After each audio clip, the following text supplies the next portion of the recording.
Got a video series you want to get off the ground? Lucky for you, I'm offering my services as a freelance video editor. Send a YouTube message my way and we can work out some reasonable prices. Thanks for your time, and on to the science!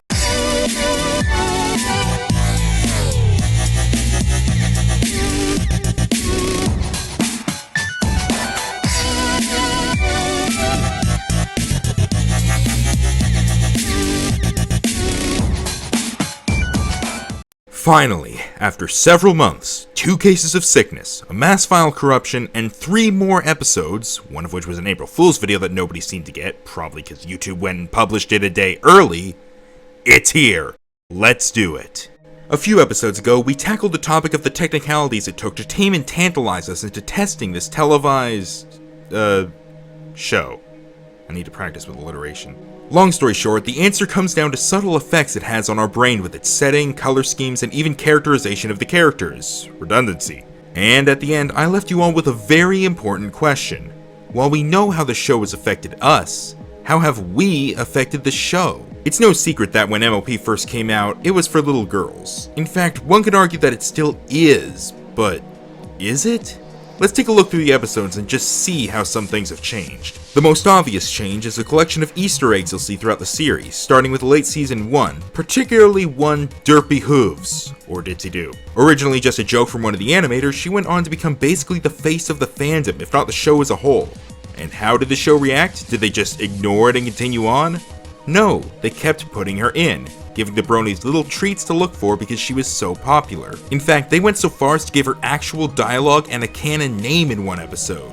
But let's not touch on that sensitive topic and its results. There have been a lot of other Easter eggs. Final Scratch, Dr. Hooves, and various other famous background ponies have continued to reappear because their first scenes became so mimetic. Let's be honest, do you think they'd give Vinyl her own Rainbow Rocks teaser and a role in the movie if not for us overreacting to her headbanging for maybe 2 seconds maximum? But there's more than what we just see in the background. Let's make a Little Big Planet and jump to the foreground with, well, all this stuff.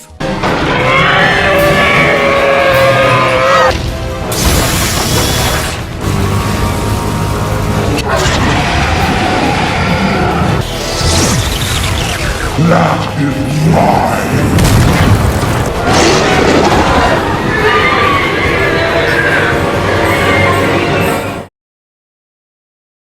Yeah. I don't know about you, but those don't belong in a show explicitly for little girls. So aside from the, hardcore turn the show started to take somewhere in season 2 or 3, what else has there been? Well, more complex dialogue than most kids' shows have. What a lovely but absolutely ridiculous sentiment. Easily recognizable guest stars. A super duper party pony, that pony is me. More deliberate world building, see this official map for example. And of course, more musical numbers. In the first season, excluding Pinky's solo, or mostly solo, outbursts of song, there were a total of 6 musical numbers. Winter Wrap-Up, Art of the Dress, Hush Now Quiet Now, the Cutie Crusaders theme, So Many Wonders, and At the Gala. If we remove Hush Now Quiet Now and the CMC theme on account of them actually being plot relevant and not just randomly every pony singing and having surprisingly choreographed moves, that's 4 songs with no purpose except to be songs that are awesome. And we love them! Then in season 2 we have 9 songs, again discounting Pinky's randomness. Smile Song is included amongst these 9 for the record, and 10 if you count the reprise of This Day aria. 11 if you also count the BBBFF reprise even. The Heart Carol and Love is in Bloom were actual performances, so let's ignore them. The Flim Flam Brothers song could have almost been ignored since it was likely a rehearsed performance, but Granny Smith and the crowd joining in prevent us from doing so. So season 2 had anywhere from 7 to 9 songs without context and simply there to be good, depending on if you count reprises and which ones you would.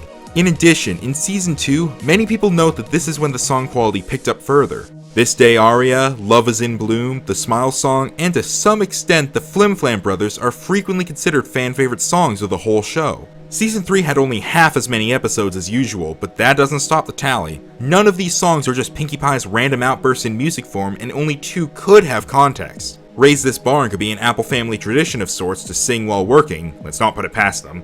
And Behold Princess Twilight Sparkle could be interpreted as a rehearsed parade chant. But even if we ignore those 2 for their slight context possibilities, Season 3 still has 10 contextless songs. Granted, we have Magical Mystery Cure to blame for that, but the point still stands. Plus, in Season 3, the videos for the songs got a lot more creative. See Babseed, What My Cutie Mark Is Telling Me, and to some extent Celestia's Ballad to see what I mean. They went from just showing the characters singing to making outright music videos. At this point, some people were unhappy.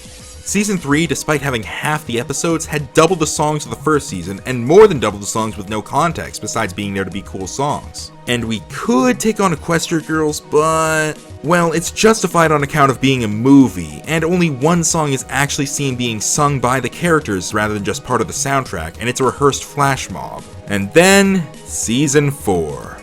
Hoo boy. I'll just get right to the point. 17 songs, only one is Pinky being random, so that's 16. One could be chalked into Discord being Discord, so that's 15. The Super Duper Party Pony could have been rehearsed, the Goof Off was an improvised music duel, Music in the Treetops was like an equivalent to humming to oneself, and 2 more, Make a Wish and Find the Music in You, were likely rehearsed performances. Once again, that's 10 songs with no real context. Granted, it just tied with Season 3 in that regard, but if you don't look into the context of the musical numbers, that's still 17 songs over 26 episodes, compared to the 6 in Season 1 and 9 in Season 2. Why?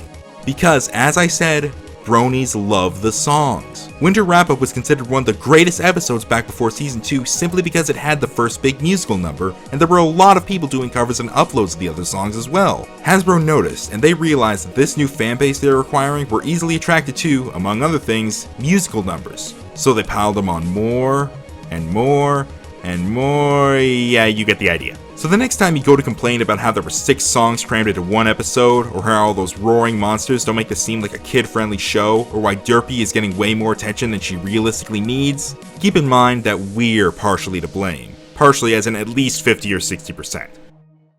Or, you know, maybe it's just a kid's show and I'm looking too much into it. But it's 2 foot not to! See you guys next time.